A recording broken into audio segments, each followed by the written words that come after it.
Is consciousness computational or biological? I think this is one of the most important debates of our time. And it's not just an abstract question. In the not too distant future, we are going to have in our homes robots that behave like a normal human being, that you can have a meaningful conversation with, that you can form relationships with. I think people are going to be falling in love with their robots. They're going to be demanding the legal right to marry their robots. We need to answer this question. Will these things be conscious?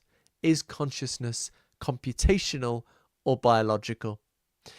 I was honoured to sit down with Anil Seth, I think is one of our most important, influential scientists of consciousness in the present moment. So this was philosopher meets scientist. We really got down to it, covered areas of agreement, areas of disagreement. I think we really honed down to the fundamental issues in this area. But there was a problem.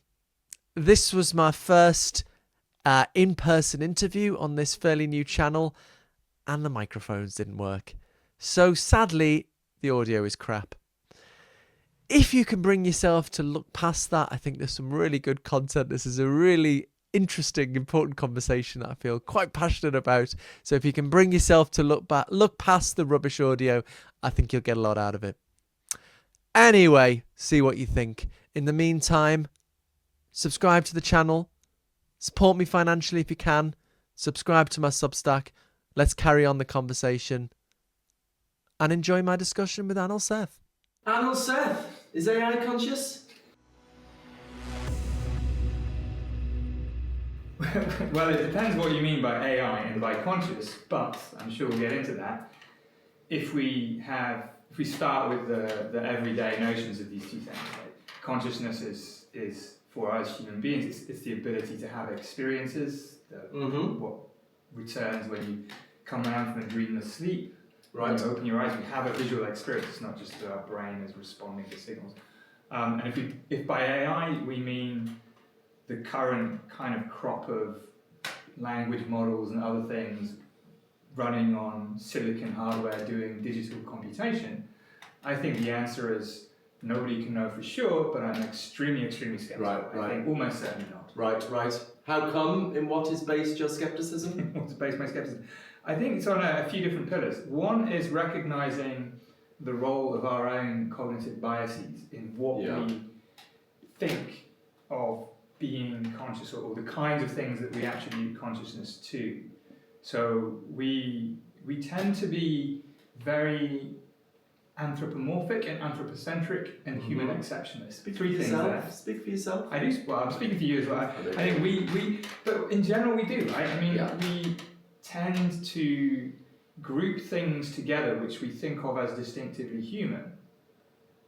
And then when we see any one of those things in some other system, we tend to sort of project the whole bundle into it. Yeah. When it comes to AI, I think what's happening is there's a conflation between intelligence and consciousness. And you see this all the time. Like I've seen it so many times in sort of media coverage where people sort of slip from one to the other without noting the fact. And there's a sort of, it's getting more and more intelligent, and then somebody else will say, and at what point will they become conscious without realizing actually these are very different things. Consciousness is about being and feeling, and intelligence is about doing and function. And they come together in us, or at least we like to think we're intelligent. But just because something comes together in us doesn't mean they go together in general. And the third part of this is the bias towards language. And we quite reasonably take language as a sign of a particular kind of intelligence. There's increasing evidence for interspecies communication and or just language-like abilities in many other species. But I think it's fair to say that human language is distinctively rich. Yeah, sure. And these language models, they do speak to us. I think this is remarkable. It's very impressive. Their linguistic fluency is surprisingly amazing. And so it becomes natural for us to infer from this language competence to intelligence to consciousness, but I think that's much more a reflection of these biases that we have than the fact of the matter. One example that I think is quite powerful is that very few people make claims that DeepMind's AlphaFold is conscious. Yeah. This is another big AI system. Mm-hmm. It's a big foundation model trained on a lot of data. It works very well, responsible for Nobel Prizes and many such. It solves the protein folding problem. No one thinks it's conscious because it doesn't speak to us, but under the hood, it's basically doing a very similar thing, except it's trained, on different kind of data, and some of the tweaks are different.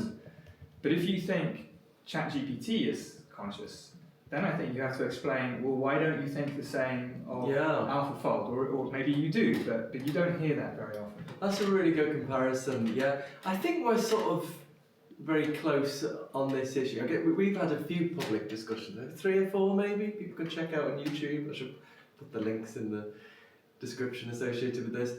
And we tend to be disagreeing. We've got this big dispute on Physicalism versus Panpsychism, which I hope we'll have time to get on to. It's no fun if we're not having a fight at some point.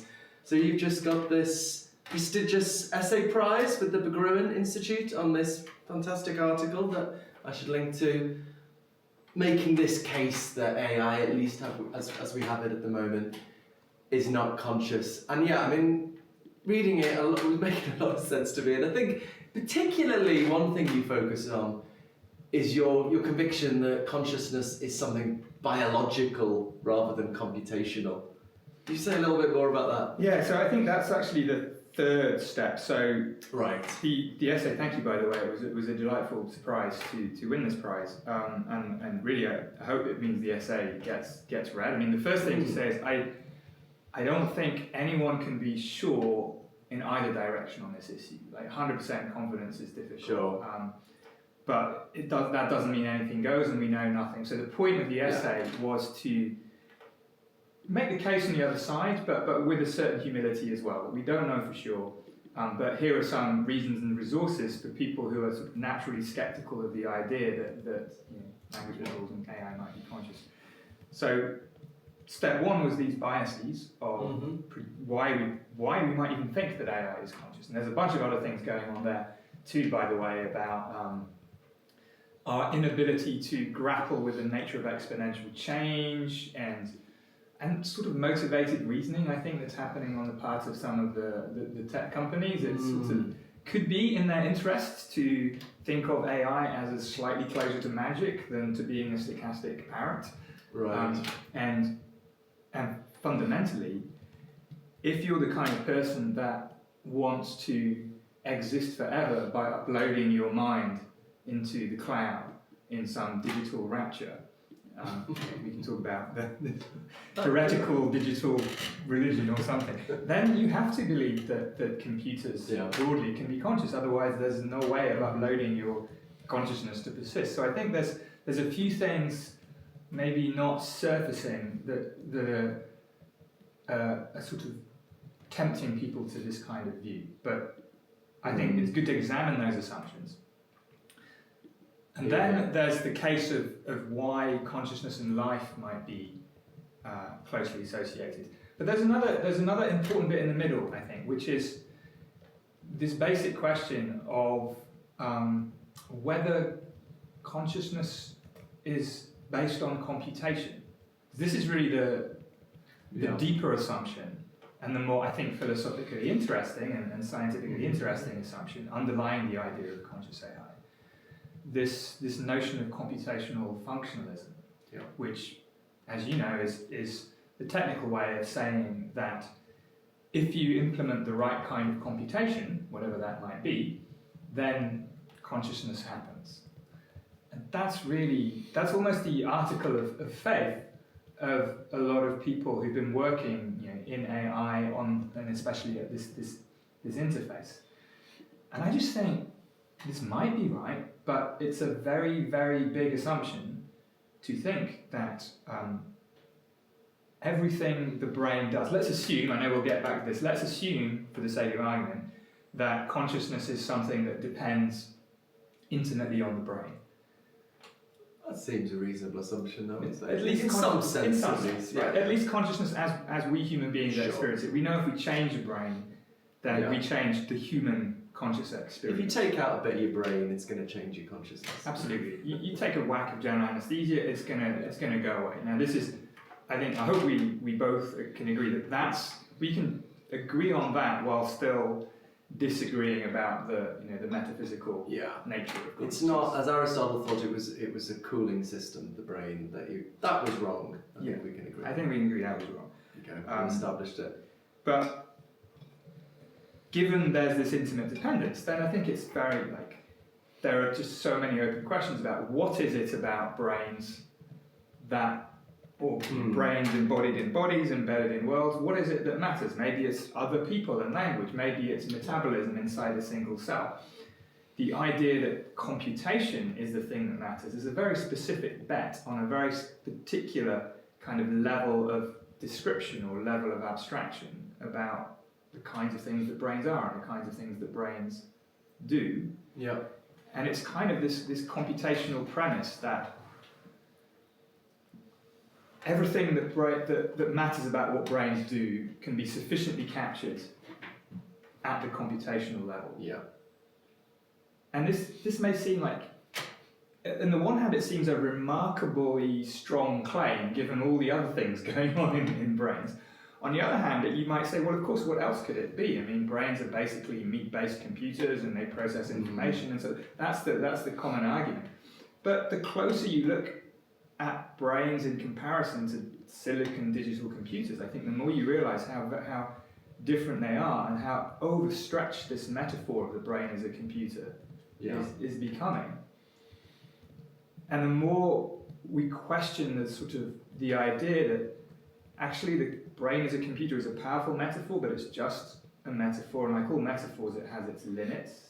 There's plenty of things happening in brains which do not fit into the standard Alan Turing definition of computation, mapping a bunch of symbols to another bunch.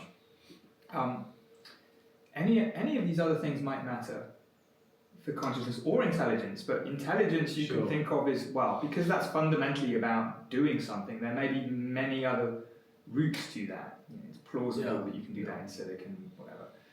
But I think that there's just this foundational assumption of consciousness being a matter of computation is on very, very shaky ground.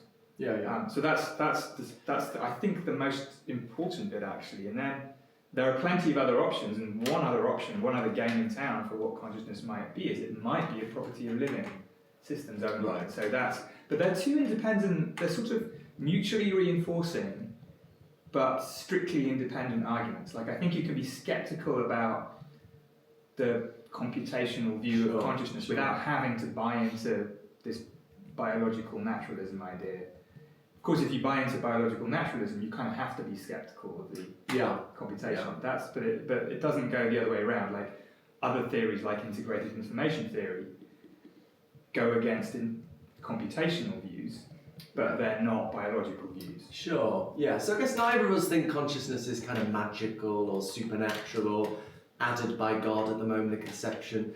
So it has to be possible to create artificial consciousness in principle, but I think it would be something more like an artificial living system. Maybe in the first instance something more like a bacterium, and then maybe in 5,000 years something with the intelligence of a human being. But a couple of years ago I did some tech summit in Stockholm with all these sort of leading tech people from OpenAI and stuff. They had a novelty session where they had some philosophers debating consciousness. That was the only time I've gone on stage to flashing lights. Oh wow!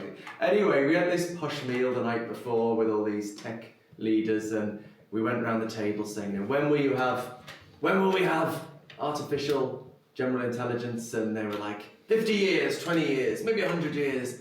I was like, well, maybe 5,000 years if we're talking about consciousness as well. That's the philosopher. But I think that seeing it as a biological phenomenon really does kind of ring true to me rather than something computational.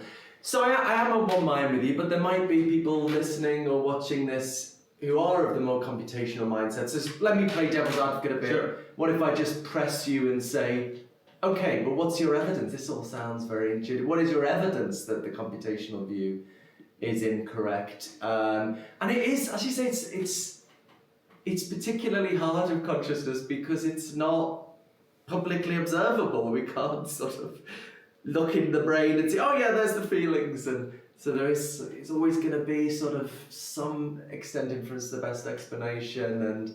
And some of the things you say before you answer that question, there's some of the things you said about the role of time in consciousness that are absolutely fascinating. I think that was my favourite bit of your essay. So I think it would be good to say something about that. But more generally, what is really the evidence, someone might say, for your scepticism about this computational model? Thank you. The time is actually a good place to start on this. And I think in terms of the evidence, actually what's helpful is to set consciousness itself aside a little bit, because we can address the question of, it's not that the computational view of the brain is, I prefer to think of it as incomplete rather than mistaken. Right. Yeah. Makes sense. Because the core claim, it's not, I think it's plausible that some things that brains do count as computations. Now, it's kind of unclear. It really, again, depends on your definition of computation. But typically people will think of computation as some kind of manipulation of some representation that's to some extent independent of its implementation, of its substrate. Yeah. An algorithm is the sort of classic single word to describe what we might mean here. And an algorithm is a kind of recipe, a series of steps from transforming some symbols or numbers to other numbers in a way that in principle can be implemented in different kinds of material. Yes. Right? But in practice, you can't make a computer out of cheese. It's not the right kind of thing. Give it time. The right kind of cheese. Hard cheese, maybe. Yeah. I like cheese. Go. So that's, is that, how closely does that view of computation map onto what brains are actually doing in practice? One place to start is time. So in the world of computation, again, in this sort of more computer science sense, time is very thin. Algorithms care about sequence. Yeah. They don't care about duration, flow, continuity. You could have a microsecond or a million years between two steps in an algorithm and it would still count as the same algorithm. So it would still be doing the same computations. So this poses already a bit of a dilemma for a computational functionalist, because let's assume, okay, the brain is implementing computations. So what does consciousness go along with? Does it go along with the computation or with the thing that's implementing the computation? Yeah. Now, if you're a computational functionalist, you would want to say it goes along with the computation because the computation is what counts. Right. But that no longer cares about time. So if you took that same computation and implemented it in silicon and slowed the clock speed right down, what would happen to it? Would it be really slowly conscious, or maybe it's a failure of imagination on my part, but I think the biological brain is entwined. It's not only embodied and embedded, but it's also entwined. I like that, entimed. I'm going to use that word all the time. That's okay. But we can't escape physical time for very good reason. We will die if we don't act in register with the continuous time of the physical world. We will no longer survive. And the brain itself, even if it's not expressed in behaviour, there are physical time constraints imposed by metabolism, energetics, thermodynamics that just latch what brains do to time in a way that cannot be abstracted into the thin world of symbol and sequence. So I think that makes a difference. Other forms of computation, you might say, well, you've got analog computation, well, okay, that's more, which is computation with continuous numbers and so on. That can be more entwined.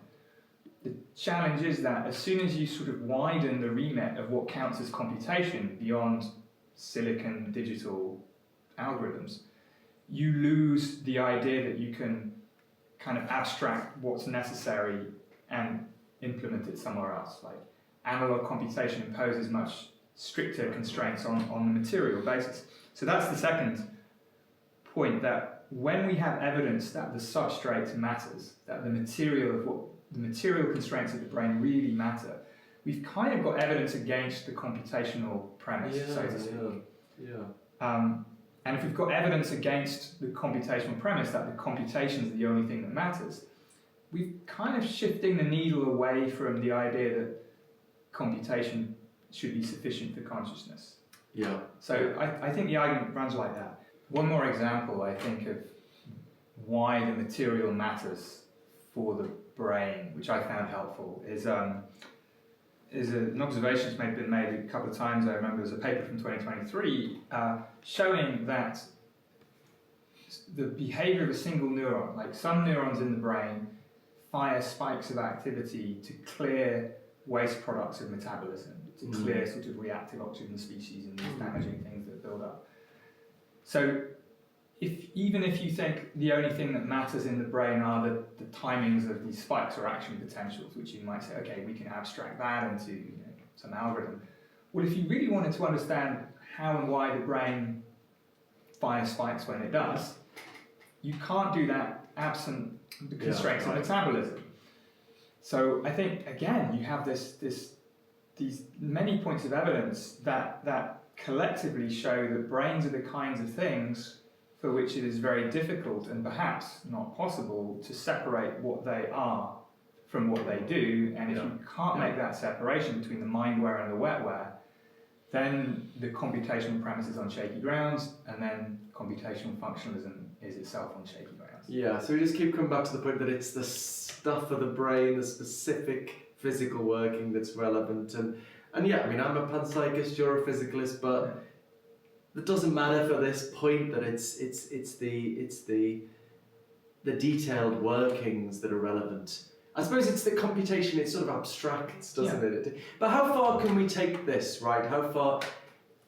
So you want to closely associate consciousness with life, with some people go so far as biopsychism, that every living thing is conscious, and then it's only a small step. I'm going to try and draw you in here, but we don't have to go there quite yet. Maybe we'll get there. But how far do we take this then? How far is the connection between life and consciousness? Are all living things conscious? I do think it's an open question. I mean, by the way, the idea that the stuff matters, often a lot of the pushback I get from that as well, that's just sort of some neo-vitalism, that you're just saying there's something magic about biological stuff. And I mean, again, I'm hoping we agree on this, that none of these arguments are in any way vitalistic. They're just showing that certain kinds of material have certain properties that other kinds of material don't, and we cannot exclude that those material-specific properties are relevant for the things that brains do, including consciousness. So I'm very resistant to just sort of imposing the claim that of course only biological systems can be conscious because no reason, because vitalism. I think that's the challenge, is to give the positive reasons for that, and that brings us to this fascinating question of how far might you take it. So on the one hand, I think the only systems which people generally agree on as being conscious are living systems.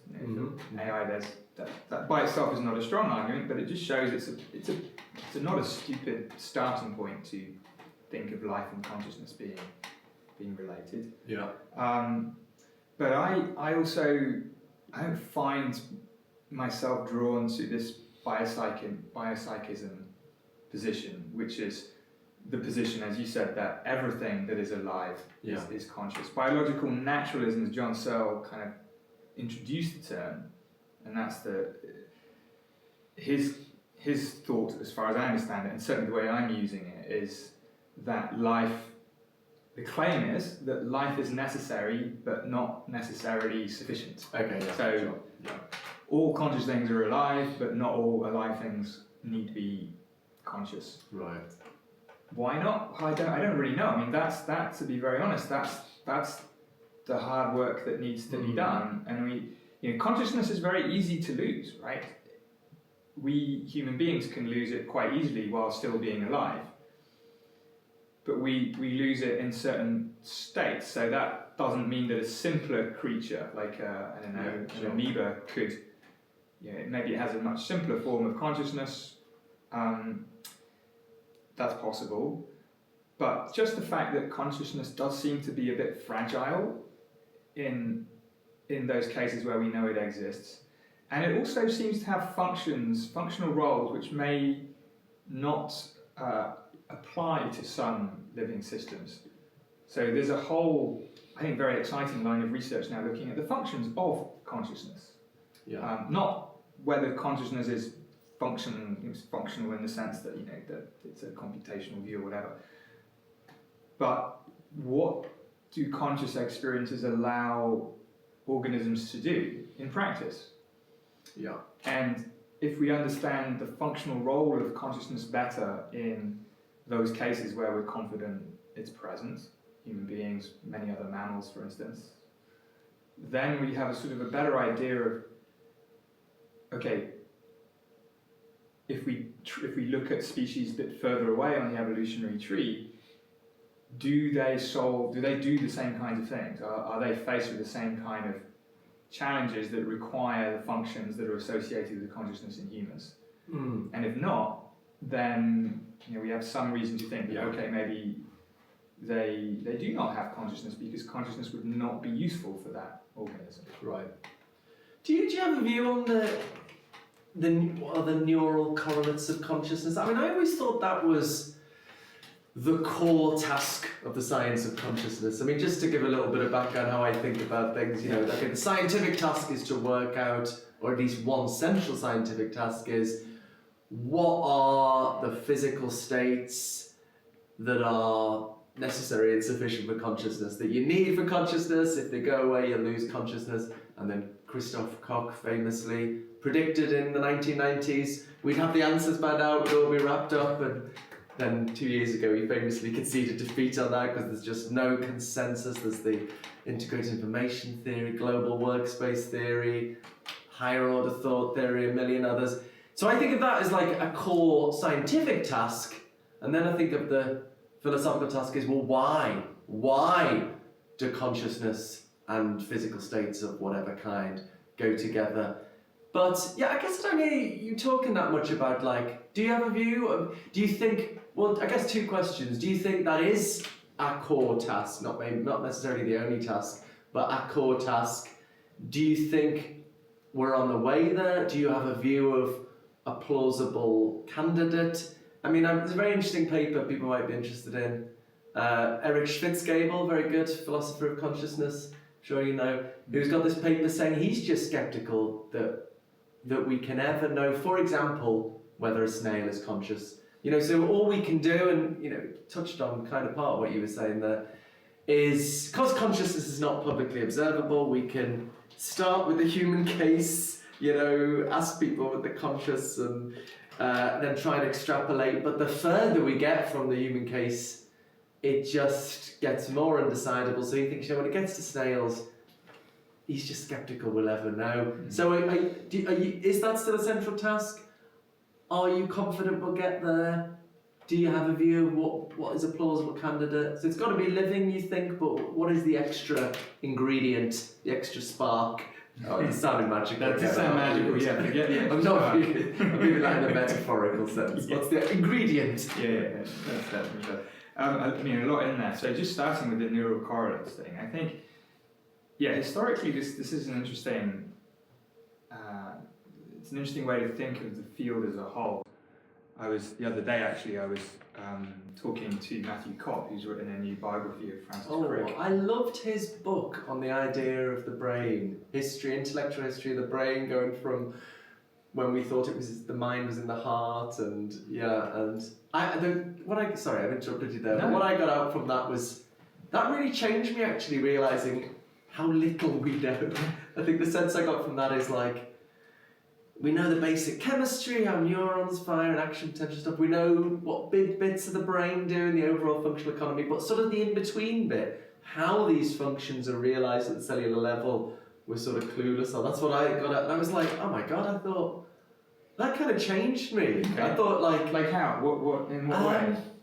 Sorry, I've taken you off your point now. No, it's but fine. Get to ask you the question. no, when philosophy of mind undergraduate, you learn, you know, this,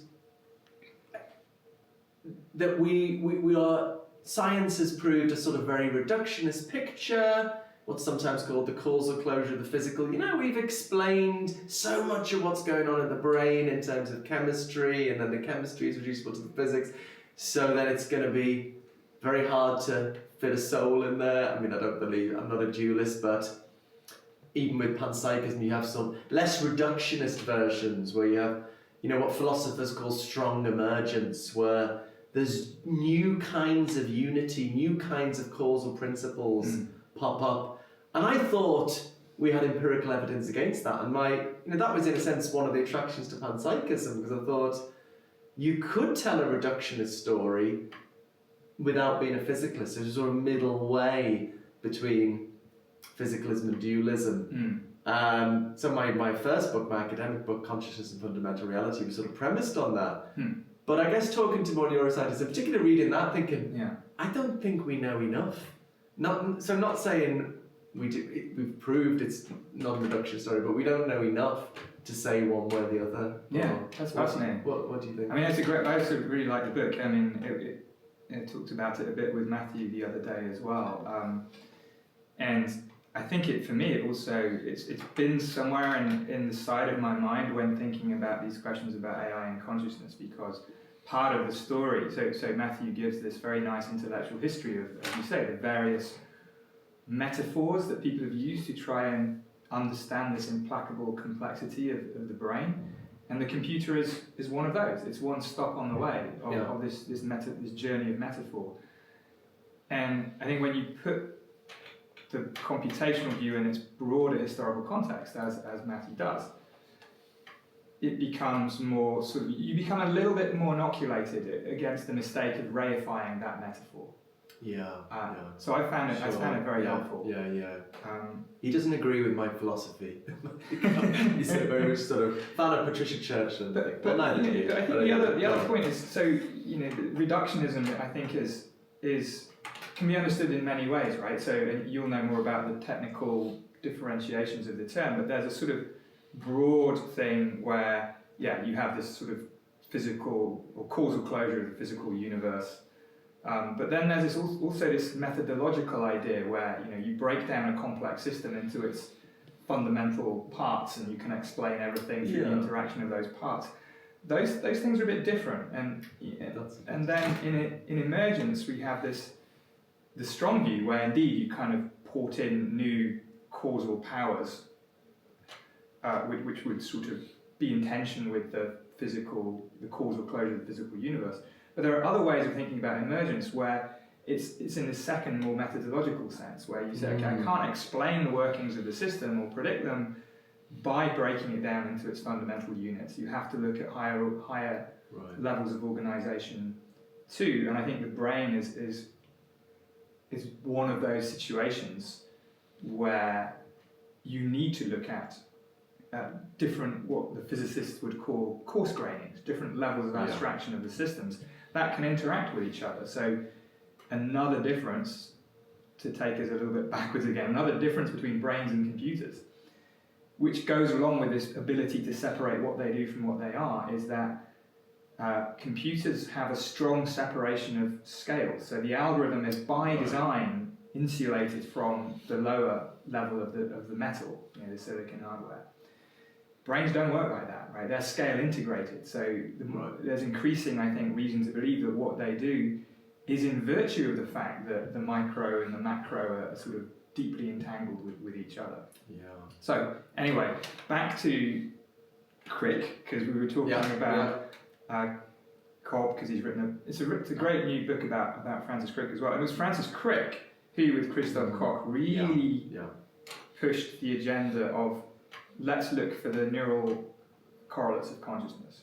We know the brain and consciousness are related. So let's just try and figure out that correlational relationship. And now at the time, I think this was more of a political bet than a strong belief about how the science of consciousness would turn out, because it sort of allowed researchers who were interested in consciousness to set aside the tricky philosophy and just treat it as something they could go and do. So, I don't have to worry about whether panpsychism, materialism, or the fact that consciousness is private and unobservable. I can just look at what happens when people fall asleep, or when their conscious perception flips in binocular rivalry, and see what happens in the brain. Because there was a taboo, wasn't there? There was a taboo about doing consciousness scientifically before the 90s. That's right. And people couldn't get jobs if you wanted to work on consciousness. I mean, I was advised against it repeatedly. Really? Really? As an undergrad. Oh, even? And as a PhD, really. Well, as a PhD, it just wasn't quite what I was doing. It wasn't really on the table. So, but it felt like a kind of secret, to not be talked about too much. For me, really, until I went to do my postdoc with Jerry Edelman, who was a bit like Crick, who was won his Nobel Prize, and went to California, and through the cachet of the Nobel was able to provide kind of academic cover for some of us who were really interested in the neuroscience of consciousness.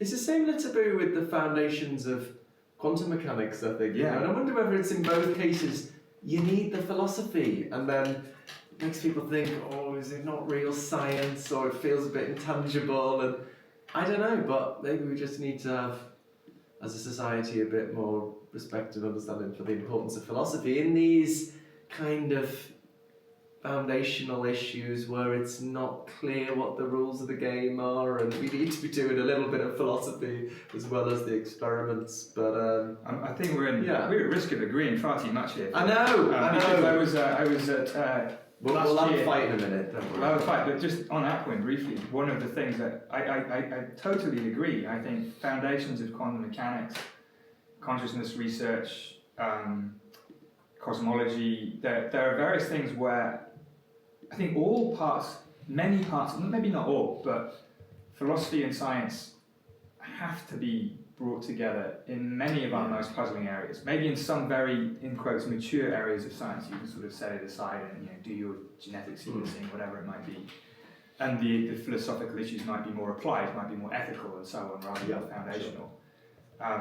Sean Carroll, who's got the chair of natural philosophy now at Johns Hopkins University, I think is a great force for the good in all this, because he's really trying to bring back this idea of natural philosophy, which is exactly where we bring together philosophical and scientific perspectives to make some kind of progress. So last year I went to a meeting at Johns Hopkins that he'd organised, and it was exceptional. It was one of the best academic meetings I remember going to, and it covered all these different areas. So we had Alan Guth from cosmology and inflation theory, had people talking about, is maths real, these kinds of things. Wow. And it wasn't in a sort of performative, abstract way. It was like, how do we do this in a way that can sort of march in lockstep forward with scientific progress? So I see them as very linked.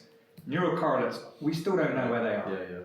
We keep making wonderful digressions, but I love the way you're bringing it back. That's supposed to be my job. You're doing my job for me. Go on, we just don't know. It's kind of any of these candidates of Well, we know where it isn't. So I think it's. I was writing last year. I sort of was invited with my colleagues Axel Clearlands and Liad Mudrik. We wrote a kind of consciousness science where are we, where have we been, and where are we going? And it's a bit too tempting to sort of throw up a hand and say, like, we haven't learned anything, because people still can't agree whether it's the front of the brain or the back of the brain and so on.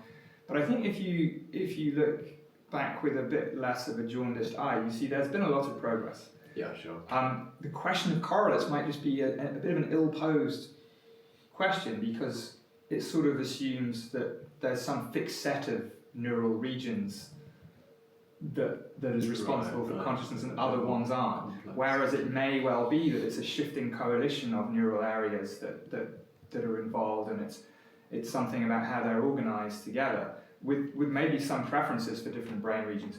So the current debate, the one between Christoph Koch and David Chalmers, was it was happening around the same time as these so-called adversarial collaborations, which were experimental programs trying to tease apart the predictions of different theories.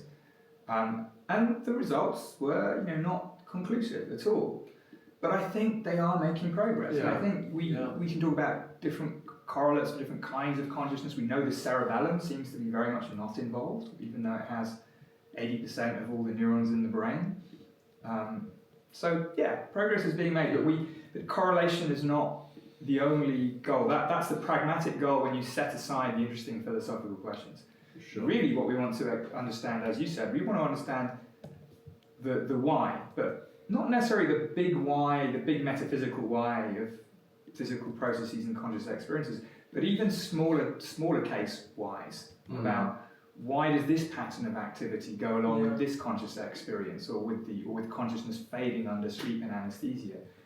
Correlation by itself doesn't give you explanation. I think that's the job, to go from correlation that we can observe empirically to getting more explanatory grit. And once we've got that explanatory grit, then I think we can be on firmer ground when we start generalizing. Sure. We may not get all the way to snails, but if we know why patterns of activity link to consciousness, then that does give us more solid ground for making inferences to the best explanation when we don't have the sort of reportable direct evidence of consciousness that we can get in human beings. Yeah, and I very much appreciated your work on that, but more of an explanatory depth of the work in predictive processing and so on. Just on Christoph Koch, I interviewed him on my Substack a couple of months ago about something very different. He's had a mystical experience, hasn't he? Which is I went to watch his talk and I thought, what's the latest on the neuroscience or whatever. But it was all about his mystical experience, which is fascinating. It's something else I'm interested in. But and Sean Carroll, we very much disagree, but I appreciate his understanding of the importance of philosophy. We tried in the 30s and 40s with logical positivism to sort of get the philosophy out of the way, and it's pretty much universally agreed that didn't work out. And I can kind of understand science has been so successful, and especially if you're doing a lot of experimental work, philosophy can seem sort of intangible, but unfortunately it's got to be done. Anyway, look, there's too much agreement here. We're going to get guitars out and sing Kumbaya in a minute, which would be nauseating. So let's get on to the disagreement, right? So let's have a fight. I've spent most of my career, I guess, attacking physicalism and defending panpsychism. Let's maybe take those in turn. So you've done the opposite. Well, you've done lots of other things, but in terms of your opinions. But so let's just think about physicalism. I guess, what is physicalism? I think, very roughly, the view that consciousness can be completely explained in terms of physical processes in the brain, in terms of the terms of physical science. Is that your understanding of physical? And so tell me where I'm going wrong. Why are you convinced this is the truth? This is the correct view. Persuade me.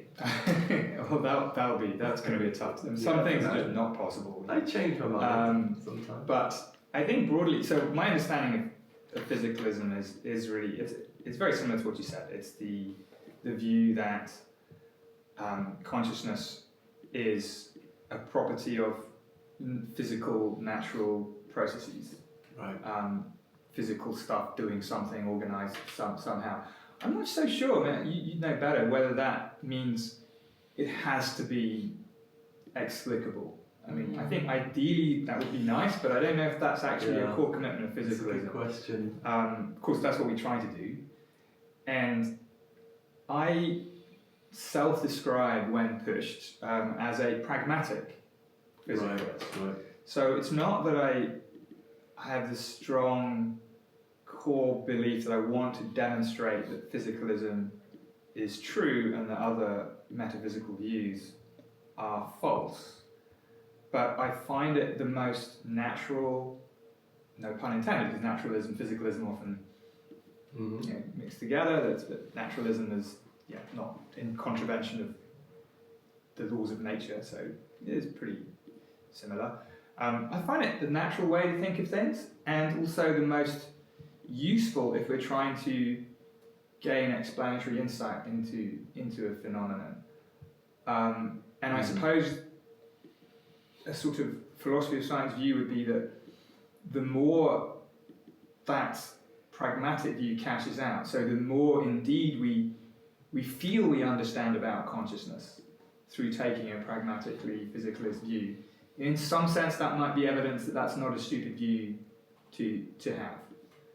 Yeah, I see. So it's more, that's interesting. So it's not this sort of, oh, we're getting this empirical evidence that demonstrates it, or it's a pragmatic decision. I guess I'm just not sure I buy that. I guess that, I mean, we've just been talking, I don't know, is it an hour now for agreeing on so much, and it's not clear to me that an active neuroscientist trying to work out the correlates, but also trying to get some more explanatory depth with predictive processing. It's not clear to me it would make a difference whether, you know, in your spare time, not that diminishes these questions, but, you know, whether you're a panpsychist or a dualist, or, you know, David Chalmers is very empirically informed and is a naturalistic dualist. So it's just not clear to me why it makes a difference whether you're a physicalist, a panpsychist, or like on these big picture metaphysical philosophical questions. Why would that make a difference to the science? I don't see it, you know. Yeah, I think it's like, sorry, I'm interrupting. To get an analogy, yeah. you know, suppose you're a cosmologist who believes in God that created the universe, or a cosmologist who believes that you're an atheist and it's proof. You know, it's not going to make much of a difference to how you do the cosmology. Sorry, I'm sorry. But I wonder. I mean, I think that you raise an interesting question, which they just think is almost an empirical question. How much difference does it make? So Yes. I think on the one hand, you're right to say that if you look through the journals on the neuroscience of consciousness and it reports, you know, some finding, you know, some neural correlate or some insight about predictive processing or global workspace or whatever it might be, whether it turns out to be right or wrong in the final story, these things may be completely compatible with panpsychism. Yeah. But the reason, again, I prefer the qualifier pragmatic is that would we have gained those insights from, would it have made a difference in practice? So if you're a panpsychist, let's imagine a version of Stanislas Dehaene, who's the French neuroscientist, who's done an awful lot of work. Not a panpsychist. He's actually, last time I spoke to him, so I don't know if it's still his view, he was very computational functionalist. We had a long conversation on a boat in Mexico where he was we were talking about this. But let's, you know, so he's a computational functionalist. So he's pursuing this global workspace theory, and he's finding out things about the brain's relationship to consciousness, which may be entirely, you know, he may have got things wrong, or they may not, they may be much more nuanced, but he's finding stuff out. If he'd been born and if your book had been available in the 1970s and he'd read it then and became a panpsychist, would he have done this work? I mean, it's a counterfactual question, but my suspicion is that actually it does make a difference, and the reason is that, thinking back to your book, Galileo's Error, which I think really does, you know, I still think about it a lot because I think it really crystallizes the challenge very nicely by putting it in this historical perspective. Right. That in order for science to kind of get off the ground, it was necessary to partition away consciousness. Yeah. And so you're kind of excluding this phenomenon almost by construction from the scientific method. And the view that you then come to, correct me if I'm wrong, is that you sort of, a view of panpsychism can be formulated in which consciousness becomes the intrinsic essence of, or property of the universe, of stuff, and not anything to do with its disposition to interact or its functional role. It's the aspect of existence that is not associated with the disposition to have causal effects on other things. Is that roughly right? Maybe not quite, actually. I think it's, if you're a panpsychist, consciousness is what realizes the dispositions of physics. So if we get to physics, there's just physics just gives us information about what stuff does. Mass and charge are defined in terms of what they do. Yeah. It doesn't tell us what an electron is, it tells us what it does. An analogy maybe doing physics is like playing chess when you don't care what the pieces are made out of, you just care what they do. So the panpsychist hypothesis is that it's consciousness that realizes those dispositions. In a way, if you think like physics is sort of giving us software, sort of you could capture it all mathematically. Consciousness is the sort of hardware. So I wouldn't say it's like distinct. It's not like it's epiphenomenal in the sense of people who don't know that term, like it doesn't do anything, it just hangs, it floats around. It is the stuff that does everything. Right. So without it, yeah. But then I sort of think that metaphysical hypothesis, I don't see why it's going to make a difference to like whether you think consciousness is biological or it's computational or it's to do with predictive processing. Why is it going to make a difference to actually that scientific task of working that out? Yeah, so I'm not saying, I don't think consciousness doesn't do anything, or am I misunderstanding? Well, I mean, you're the fount of wisdom about what it entails, but yeah, so that's interesting. So if you take it as the view that it sort of realizes the dispositional potential of all things, yeah, that's fair enough. But then it's also very, that's common to everything, right? I mean, that's part of the point of panpsychism. There's a dispositional potential in atoms in a chair to hang together in a chairish way, and all kinds of things. So I think and I've seen this a little bit in the AI consciousness debate as well, actually, that there seems to be an association. This is an empirical observation. It's not suggesting it holds completely or that it's wrong, but a panpsychist view, or people that hold panpsychist views tend, and this is a speculative claim, to be more open to AI being conscious, because it sort of encourages a kind of liberality of ascription. And maybe that's just a naive interpretation of panpsychism on the part of the people who make that association. But it's certainly something I've seen, but I do think it's an open question. Like, I'm thinking about just the progress of the more empirical, theoretically informed empirical work on consciousness science. There are three possibilities. One, it's historically that progress would not have happened if everybody had been involved had been panpsychist. Yeah. We don't know, right? My suspicion is things would have gone. I suppose it's right, we don't have a control group, do we? Because we don't have a control group. The fashion is most scientists are physicalists, though. Well, yes and no. I mean, like a lot of my colleagues in science, there's now quite a sort of wide, some are idealists and. Really? Okay, cool. So in a certain sense, we have progress. You're right that in practice, there's a flexibility. Like, the metaphysical position that you hold does not determine the research, the experiments, the theories that you might formulate. But that doesn't mean they're completely independent. Sure. And I think they may be dependent. So possibility one is that a bunch of panpsychists, neuroscientists, would have not done the same things or would have done something different. Possibility number two is all the things that we've been discovering, this incomplete story of the brain basis of consciousness, is just fundamentally misguided. And we're barking up entirely the wrong tree.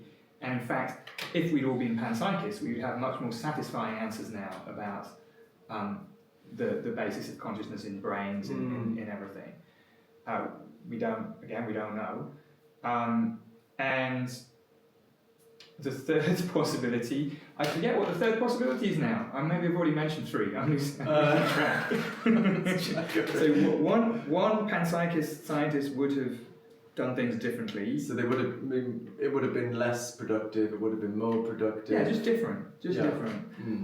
To the broadly materialist influenced stuff that we've got is just completely wrong. And I guess the third possibility is the possibility where I live, that in fact what you do makes the metaphysical view that you have does influence the kind of work that you do, and that having a broadly materialist physicalist framework does indeed lead to more explanatory insight.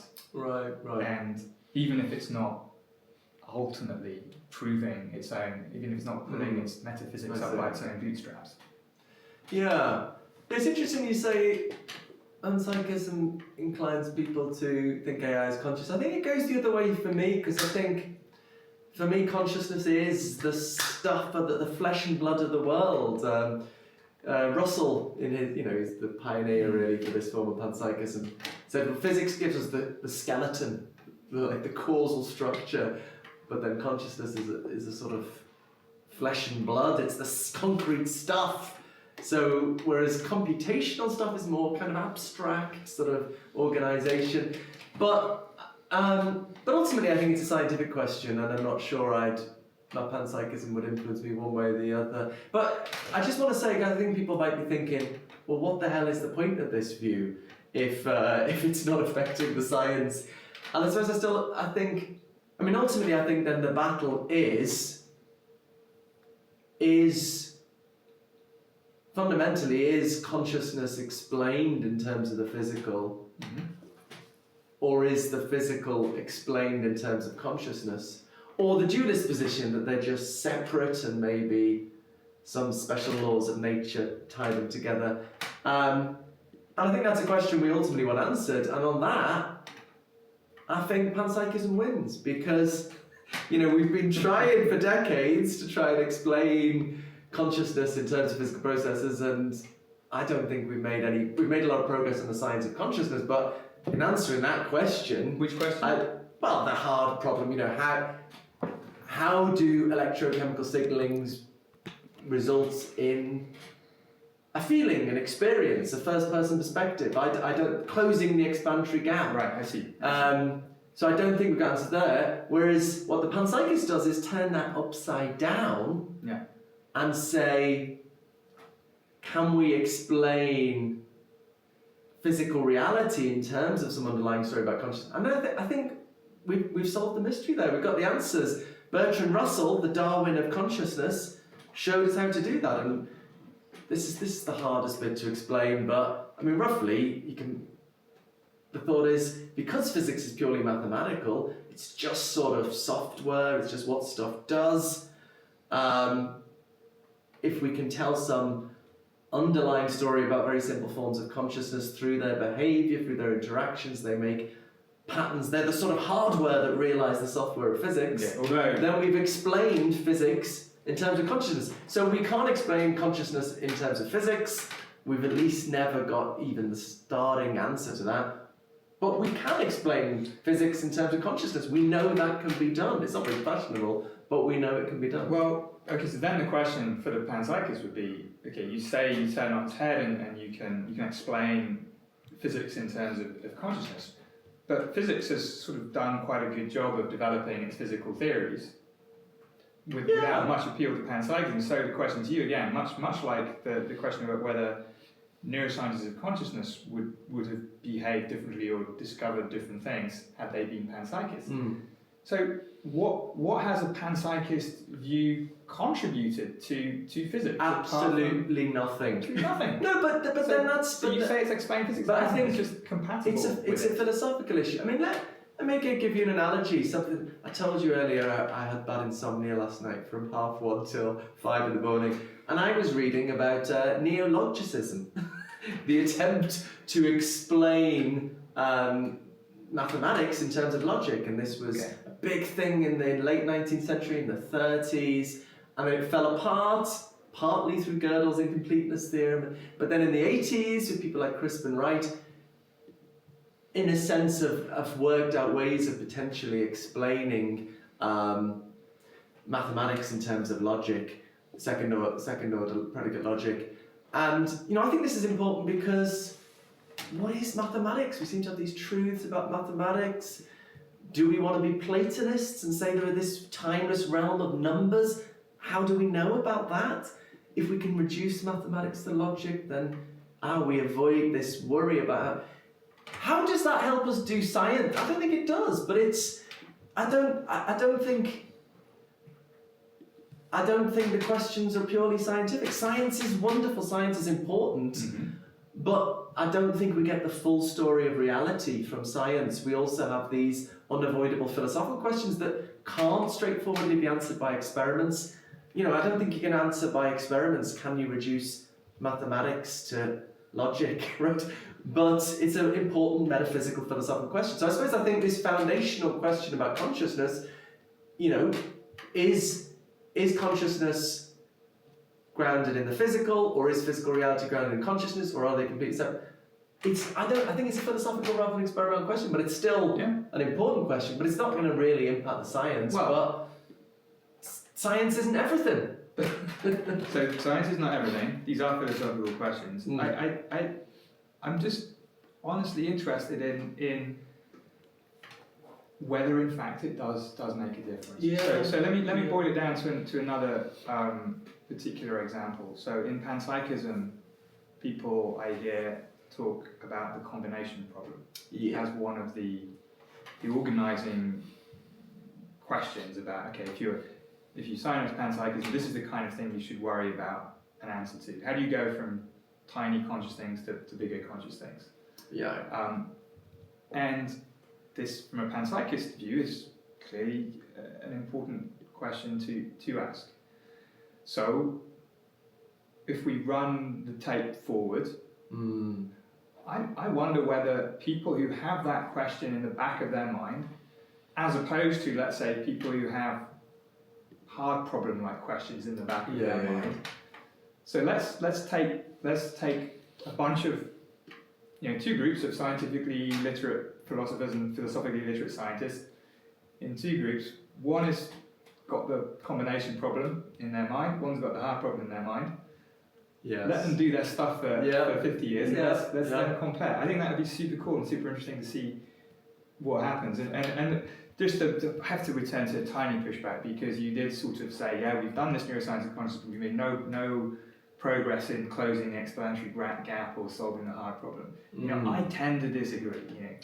I do tend to disagree. I do think that the power of having explanations of phenomenal properties of experience in terms of physical processes, dissolves this hard problem, does start to close the explanatory gap. And that I've often talked about the real problem of explaining properties of consciousness in terms of matter, and I drew this analogy which you took exception to about vitalism and life. That life at one point seemed mysterious, but that sense of mystery dissolved as people did the kind of, I suppose, non-vitalistic work of explaining properties of living systems. Of course, you're totally right that life and consciousness are different things. I think my point was a bit more general, that what seems mysterious at one point with the concepts and the tools might not always seem so. I think we might begin to... So maybe there's a question for what the benchmarks are. So will the combination problem seem less of a problem for that group compared to whether the hard problem seems less of a problem for the other group? And I don't know, but my money would be on the hard problem seeming less of a hard problem from the more materialist people. So much I want to say, and we're running out of time. I suppose so a lot of people do. I was in a discussion people can watch on YouTube with Ned Block, Rebecca Goldstein in the conversation as well. He makes this argument, panpsychists say they avoid the hard problem, but you've got the combination problem, it's exactly the same. I suppose I want to distinguish two things, and it connects to a lot of what we've been talking about. So one is, do you have a very reductive picture where everything's reducible to what's going on in physics, or a strong emergentist view where there are new causal principles? This is what Sean Carroll's very bothered about. He's very convinced that there's a reductionist story going on. I've argued with him about this. But I think that's not panpsychism versus physicalist, right? Because Kevin Mitchell, neuroscientist, has a sort of strong emergentist physicalist. And panpsychists, there are very reductionist panpsychists like Luke Roloff's. So I don't think that's a... Now, if you're going for a reductionist panpsychism, I think that's where the combination problem hits. I see. Because then it's like, I really have to tell it, how do you just get a bunch of conscious particles and you get... Whereas if you're a non-reductionist panpsychist, I don't think it's a problem with the combination problem. You just say, look, there's just new kinds of causal unities. It's just a fundamental fact that... And people link it to integrated information theory. Hedda Merck's done interesting stuff there. The problem doesn't go away. So there's the reductionism versus non-reductionism. But then there's do we explain the physical in terms of consciousness or consciousness in terms of physical? And then I think the physicalist has the hard problem, and we don't have the combination problem. The combination problem isn't relevant to that because we're not trying to we're trying to explain physical reality in terms of consciousness. We're not trying to explain big consciousness in terms of little consciousness. So that's one point. That's one point. There's two things going on. What was your other thought? What was the second thing? I mean, it was the pushback. I suppose the pushback. Oh yes. The idea that the explanatory gap is not closing. Good. Fair enough. Right. There's a lot here, and unfortunately, we're probably not going to be able to get into all the details. So I think there is nuance here. I used to say, no, science is just the correlations. And I think you're right that what you're doing, there is something more explanatory here. For example, your work of predictive processing. I think what I would say is that what you're getting at is, in a sense, potential explanations. to really have a full explanation, we'd need either solve the hard problem, or we go for panpsychism, or we go for dualism. You need to plug in the philosophical theory to get a complete explanation, right, of how, this experience emerges from the brain, So you need both. So this is it's a nuanced point. Yes, you're going beyond correlation, but in a sense, you're not giving a full explanation. You're giving a potential explanation until we get the right philosophy. And you could equally plug panpsychism or David Chalmers' style naturalism dualism into the sort of scientific explanations you come up with. So that's why I think it's sort of the philosophy and the science are sort of separable. But ultimately, we want them to go together, but they're sort of separable. This puzzles me, Philip, because you keep saying you want them to go together, but you keep insisting that they're sort of plug and play. They're independently recombinable in ways which it seems to me that my perspective sees them as more necessarily integrated in a way in which you kind of want them to be. I think to get a full story of reality of what's going on in consciousness, I think ultimately we need both. But I think each can largely, not entirely, but largely go on independently of each other, and there will sort of be two sides of the coin, and we'll need to put them together to get the full answer. But still, they're largely separable. I guess roughly that's what I think. Okay. So yeah, that's interesting. I think so. It could be a counterpart of you who's done all the same things, but it happens to be a panpsychist. Yeah. Well, I still think this becomes the open question, right? I think looking backwards, they are compatible. The important question is looking forwards. Do they diverge or not? And I think here, we have our intuitions. So to sort of begin to round up, I guess my question to you would be, okay, so if it's not always the combination problem that's on the agenda for our panpsychist neuroscientists in Group A, what is it that they're going to do over the next 50 years that is going to really help us? Yeah. Well, we've solved the problem. That's it. You're already done. We've done it. Well, in a sense, I think there is. Then why can't we? I think, yeah, we've solved that. Let's move on. Of course, look. I mean, I happen to think you can have your view of like what's the most likely theory, but it doesn't mean you want people to stop doing what they're doing. So yeah, there's still going to be very reductionist panpsychists trying to solve the combination problem.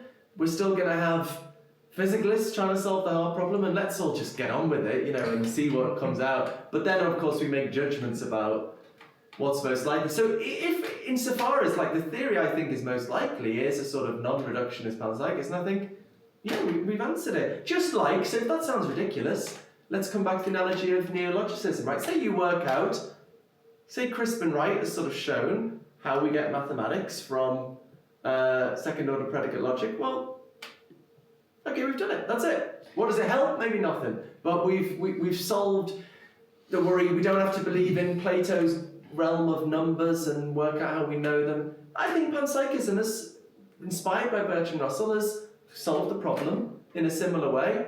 And let's just get on with the science. And one day we'll have a complete explanation of looking them together. So actually, your gambit compared to mine might be stronger in a different way. You might place a stronger bet on the idea that, okay, people like me who still try to dissolve a hard problem, but still sort of take that as marking, a fundamental challenge for science and philosophy to come to grips with. We'll just waste a lot of time banging our heads against this non-problem, and we'll make less progress on sort of fleshing out the science of consciousness in terms of like which other animals are conscious, when do we hold people responsible for their actions. Yeah, you're holding back science.